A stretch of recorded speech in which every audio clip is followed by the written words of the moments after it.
આગમન થયું। છોટાઉદેપુર સુધી ચોમાસું પહોંચી ગયું છે। રાજ્યના 8 જિલ્લામાં ચોમાસાનું આગમન થયું છે, જેમાં વલસાડ, સુરત, ભરૂચ કે જ્યાં ચોમાસાની એન્ટ્રી થઈ ગઈ છે।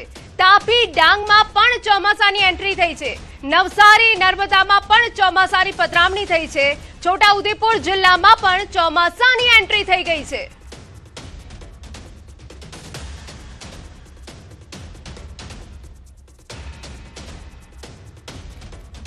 તો હવે અમે આપને એ વિગતો આપી દઈએ કે આખરે રાજ્યમાં ચોમાસાની સ્થિતિ શું છે। ખેડૂતો માટે આનંદના સમાચાર છે। આપને જણાવી દઈએ કે ગુજરાતમાં કે જ્યાં જે 25 જૂન સુધી ચોમાસું બેસતું હોય છે, આખા ગુજરાતને આવરી લેતું હોય છે, ત્યાં આ વખતે 24 જૂન સુધીમાં જો વાત કરવામાં આવે તો જે દક્ષિણના વિસ્તારો છે ત્યાં અત્યારે ચોમાસું પહોંચી ગયું છે। જો 23 અને 24 જૂન કે જ્યાં દક્ષિણના વિસ્તારોમાં ચોમાસું પહોંચી ગયું છે, એટલે દક્ષિણમાં સુરત છે, વલસાડ છે કે ત્યાં મેઘરાજાની એન્ટ્રી થઈ ગઈ છે અને હવે ધીમે ધીમે ચોમાસાએ પોતાની રફતાર પકડી છે। મહારાષ્ટ્રની વાત કરી લઈએ તો મહારાષ્ટ્રમાં પણ અત્યારે ચોમાસું પીક પર જોવા મળી રહ્યું છે। મહારાષ્ટ્રમાં આર્થિક રાજધાની મુંબઈની વાત કરી લઈએ, જ્યાં પણ ચોમાસા એટલે કે મેઘરાજાએ ધબધબાટી બોલાવી છે।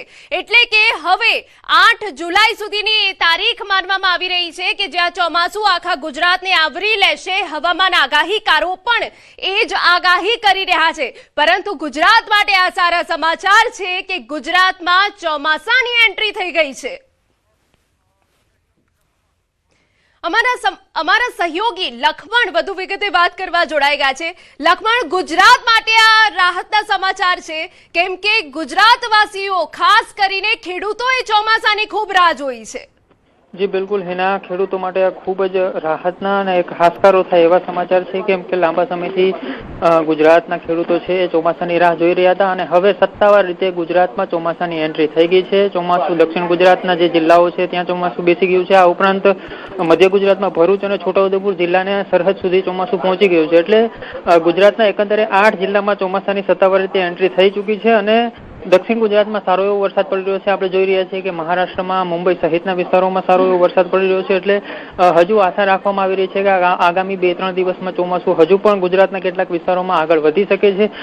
સામાન્ય રીતે એવું થતું હોય છે કે દક્ષિણ ગુજરાતની સાથે જે દક્ષિણ સૌરાષ્ટ્ર છે તેના કેટલાક જિલ્લાઓમાં પણ ચોમાસાની એન્ટ્રી થતી હોય છે, પરંતુ આ વખતે થોડી પેટર્ન બદલાય છે અને દક્ષિણ ગુજરાતમાં ચોમાસાની એન્ટ્રી થઈ ગઈ છે અને હવે સૌરાષ્ટ્રના ખેડૂતો પણ રાહ જોઈ રહ્યા છે કે આગામી 1-2 દિવસમાં સૌરાષ્ટ્રના જિલ્લાઓમાં પણ ચોમાસાનું આગમન થઈ શકે છે। પરંતુ હાલ રાહતના સમાચાર એ છે કે ગુજરાતમાં ચોમાસાનો માહોલ એકદમ જામી ગયો છે અને દક્ષિણ ગુજરાતથી શરૂઆત થઈ ચૂકી છે ચોમાસાની એન્ટ્રીની। ભલે 9 દિવસ મોડું આવ્યું છે, પરંતુ હવે આશા જે વાતાવરણ અને જે સેટેલાઇટ ઇમેજો જોઈ રહ્યા છે એ પ્રમાણે જે વાદળોનું બંધારણ છે એ પ્રમાણે લાગી રહ્યું છે કે ગુજરાતમાં આગામી 2-3 દિવસ સારો એવો વરસાદ પડી શકે છે। બિલકુલ લખમણ, શરૂઆત તો થઈ ગઈ છે ચોમાસાની દક્ષિણ ગુજરાતથી। આગામી દિવસોમાં ગુજરાતના કયા એવા ભાગો છે કે જ્યાં સારો વરસાદ જોવા મળશે? જે આપણે જોઈએ તો જે પ્રી મોન્સૂન એક્ટિવિટી છે, સામાન્ય રીતે જ્યારે ચોમાસું નું આગમન થતું હોય છે એના 4-5 દિવસ અગાઉથી પ્રી મોન્સૂન એક્ટિવિટી શરૂ થઈ જતી હોય છે અને એ જ એંધાણ આપે છે કે હવે ધીમે ધીમે ચોમાસું છે ગુજરાતની નજીક છે। આપણે જોયું હતું કે ગઈકાલે પણ સૌરાષ્ટ્રના કેટલાક વિસ્તારો છે ત્યાં પણ સારો એવો વરસાદ પડ્યો હતો અને જો હવામાન વિભાગ કેમ કે માત્ર વરસાદ એક છે એ પેરામીટર નથી હોતું કે જેમાં ચોમાસું જાહેર કરી દેવાય, આ ઉપરાંત જે ચોમાસું પવનો હોય છે તેને પણ જોવાના હોય છે। એટલે હવામાન વિભાગના પેરામીટર પ્રમાણે જ્યારે પણ જે બંધ બેસતું જે એના માપદંડ નક્કી છે એ પ્રમાણે થશે ત્યારે હવામાન વિભાગ સત્તાવાર રીતે સૌરાષ્ટ્રના કે આ ભાગોમાં ચોમાસું બેઠું એની પણ જાહેરાત કરશે। પરંતુ હાલ જે હવામાન વિભાગે અપડેટ આપી છે એ પ્રમાણે જે દક્ષિણ ગુજરાત છે આ ઉપરાંત મધ્ય ગુજરાતના 2 જિલ્લામાં આમ જે છે ચોમાસાનું આગમન થઈ ગયું છે। આ ઉપરાંત મધ્યપ્રદેશના કેટલાક ભાગોમાં પણ ચોમાસાનું એન્ટ્રી થઈ છે અને હવે ધીમે ધીમે ચોમાસું આગળ વધી રહ્યું છે। હિના, બિલકુલ આભાર તમામ વિગતો બદલ। તો દક્ષિણ ગુજરાતમાં ચોમાસાનું આગમન થયું છે, ખેડૂતો માટે આનંદના સમાચાર છે। હવે અમે આપને એ જણાવી દઈએ કે આખરે કયા કયા ભાગોમાં ચોમાસાનું આગમન થયું છે। તો જે દક્ષિણના ભાગો છે ત્યાંથી આ વખતે ચોમાસાએ શરૂઆત કરી છે, જેમાં છોટાઉદેપુર, ભરૂચ, નર્મદા, સુરત, નવસારી, તાપી, વલસાડ અને ડાંગમાં ચોમાસાએ એન્ટ્રી લઈ લીધી છે। સાથે મધ્ય ગુજરાતના પણ કેટલાક એવા જિલ્લાઓ છે જ્યાં વરસાદ પડ્યો છે, પરંતુ દક્ષિણથી ચોમાસાની શરૂઆત થઈ છે। દક્ષિણમાં સારો એવો વરસાદ વરસાદ પડ્યો છે અને હવામાન વિભાગે પણ એ જણાવ્યું છે કે હવે આગામી દિવસોમાં પણ દક્ષિણ સહિતના જે ઉત્તર ગુજરાત અને મધ્ય ગુજરાત છે ત્યાં પણ સારો એવો વરસાદ પડશે। પરંતુ હાલ ખેડૂતો માટે સૌથી મહત્વના સમાચાર, પરંતુ સૌથી રાહતના સમાચાર કે દક્ષિણ ગુજરાતમાં ચોમાસું બેઠું। भले ही गुजरात में प्रवेश किया है दक्षिण भागों में, लेकिन ये हफ्ते में थोड़ी आगे की प्रोग्रेस उसकी धीमी रहेगी और दक्षिण गुजरात और जो दक्षिण सौराष्ट्र के इलाके हैं इन्हीं इलाकों में ये हफ्ते में हम बारिश की गतिविधियां देख सकते हैं, क्योंकि अब भी उत्तर मध्य गुजरात, सौराष्ट्र के ज़्यादातर इलाके और कच्छ के इलाकों में सूखा हवा का अभी भी दबदबा बना हुआ है। तो जब तक वो सूखा हवा वहाँ से हटता नहीं है तब तक मानसून भी गुजरात को पूरी तरह से नहीं कवर कर पाएगा।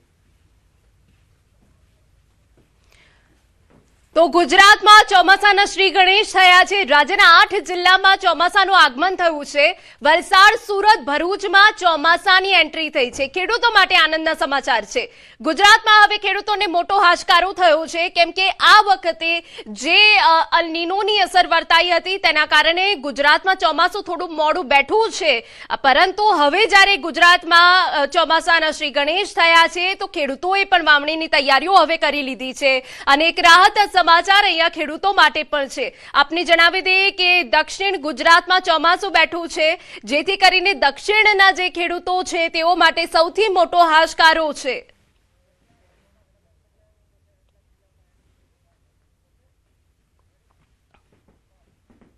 અને હવે એ સમજાવીએ કે આખરે દક્ષિણમાં ચોમાસું બેસી ગયું છે। કયા કયા જિલ્લાઓમાં વરસાદ પડી રહ્યો છે? તો સુરત, તાપી, નવસારી, ડાંગ અને વલસાડમાં વાતાવરણ બદલાયું છે, ત્યાં વરસાદ પડી રહ્યો છે। તાલુકામાં પણ વરસાદ જોવા મળ્યો છે। આ મેપથી એ સમજો કે આપણા ગુજરાતમાં ચોમાસાના શ્રી ગણેશ થઈ ગયા છે। મધ્ય ગુજરાત સુધી ચોમાસાનું આગમન થઈ ગયું છે। દક્ષિણમાં સારો વરસાદ પડી રહ્યો છે। 8 જિલ્લાઓમાં ચોમાસાએ પધરામણી કરી છે ને 8 જે જિલ્લા છે એ દક્ષિણના જિલ્લા છે। સુરત, તાપી, નવસારી, ડાંગ અને વલસાડમાં વરસાદ પડ્યો છે। ચોમાસાએ પધરામણી કરી છે વલસાડ, સુરત, તાપી, ડાંગમાં, નવસારી, નર્મદા, છોટાઉદેપુર, ભરૂચમાં પણ પધરામણી કરી છે। એટલે દક્ષિણથી ચોમાસાએ વરસાદના શ્રી ગણેશ કર્યા છે। અને જો વાત કરવામાં આવે તો તાલુકા સુધી વરસાદ પડ્યો છે, નર્મદામાં પણ સારો એવો વરસાદ પડ્યો છે, પરંતુ દક્ષિણના જે ખેડૂતો છે, ખાસ કરીને જો સુરત વાસીઓ હોય, વલસાડ વાસીઓ હોય કે જે આકરો બફારો હતો, તેઓને રાહત મળી છે અને હવે આગામી દિવસોમાં આખાય ગુજરાતે ચોમાસું આવરી લેશે। પરંતુ આંકડા આપી દઈએ, 6 કલાકમાં 9 તાલુકામાં વરસાદ પડ્યો। નર્મદાના સાગબારામાં 2.5 ઇંચ જેટલો વરસાદ પડ્યો, સુબીરમાં 2.25 ઇંચ, જ્યારે ડાંગમાં 1.25 ઇંચ વરસાદ પડ્યો છે। વઘઈમાં 1.25 ઇંચ વરસાદ નોંધાયો છે। ઉચ્છલ, સોનગઢમાં 1/2 ઇંચ વરસાદ પડ્યો છે। ચિગડા, નીઝર અને કુકરમુંડામાં પણ વરસાદી માહોલ જામ્યો।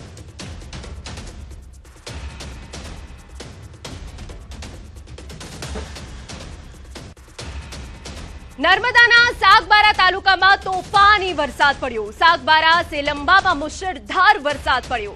ધોધમાર વરસાદથી નદીમાં પાણીનો ધસમસતો પ્રવાહ જોવા મળ્યો। મધરાત્રિથી ધોધમાર વરસાદ પડતા ચોતરફ પાણી જ પાણી। વરસાદ પડતા સાગબારાની નદીઓમાં ઘોડાપુર, સેલંબા પાસે 1 મહિના પહેલા બનાવવામાં આવેલ નાડું ધોવાયું। પહેલા જ વરસાદમાં પૂર જેવા દ્રશ્યો સામે આવ્યા। આપને દ્રશ્યો પણ બતાવી રહ્યા છે। સેલંબાથી નવાપાડા મહારાષ્ટ્ર તરફનો જતો રસ્તો જે છે એ બંધ કરવાની ફરજ પડી। બેઠો છે રાજવેન મારી અમારા સંવાદદાતા દીપક વધુ વિગતે વાત કરવા જોડાયા છે। દીપક, શું સ્થિતિ વરસાદને લઈને? 260।